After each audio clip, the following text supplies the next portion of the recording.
ஆன்மீக நண்பர்கள் அனைவருக்கும் அன்பு கலந்த வணக்கங்கள். இன்றைக்கு நாங்கள் ஆன்மீகம் சம்பந்தமான பதிவில் கருங்கல்லில் தெய்வ சிலைகள் வடிப்பது ஏன் அதை பற்றி பார்க்கலாமா வாங்க. கோவில்களில் உள்ள சிலைகள் பார்த்திங்கன்னா பெரும்பாலும் கருங்கல்லில் வடிவமைக்கப்பட்டிருக்கு. அதற்கான ரகசியம் என்னன்னு சொல்லி தான் நாம் இன்றைக்கு பார்க்க போகிறோம். பொதுவாக உலோகத்தின் ஆற்றலை விட கருங்கல்லில் ஆற்றல் பல மடங்கு அதிகம். எனவே கருங்கல் எந்த சக்தியும் தன்வசம் இழுத்து கொள்ளும் தன்மை உடையதா. அத்தகைய கருங்கல்லால் நீர், நிலம், நெருப்பு, காற்று, ஆகாயம் எனும் 5 வகை பஞ்சபூதத்தின் தன்மைகளையும் கொண்டுள்ளதா. நீர், அதாவது கருங்கல்ல நீர் உள்ளது. அதனால் தான் கல் தனது இயல்பான குளிர்ந்த நிலையில இருந்து மாறாமல் இருக்கிறது. மற்றது பஞ்சபூதங்களின் தத்துவங்கள்ல ஒன்றான நிலம் கல்லில் உள்ளது.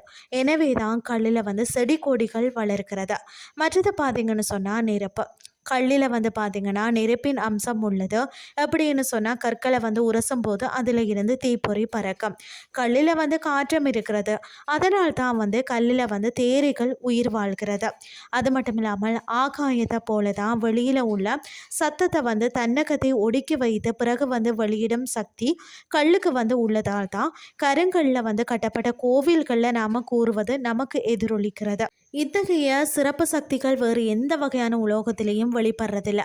கருங்கல்லினால் வடிவமைக்கப்பட்ட கோவிலில் அபிஷேகம், அர்ச்சனை, ஆராதனைகள் முறைப்படி செய்யும் போது அந்த கோவிலின் பஞ்சபூதங்களின் தன்மை அதிகரிக்கிறது.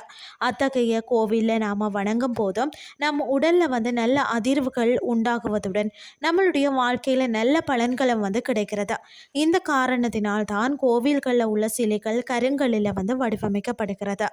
இன்றைய ஆன்மீகம் சார்ந்த பதிவு உங்களுக்கு பிரயோசனமாக அமைஞ்சிருக்கும்னு சொல்லி நானும் நம்புகிறேன். இதே மாதிரி மற்றொரு ஆன்மீகம் சார்ந்த பதிவோடு உங்களை சந்திக்கிறேன். நன்றி.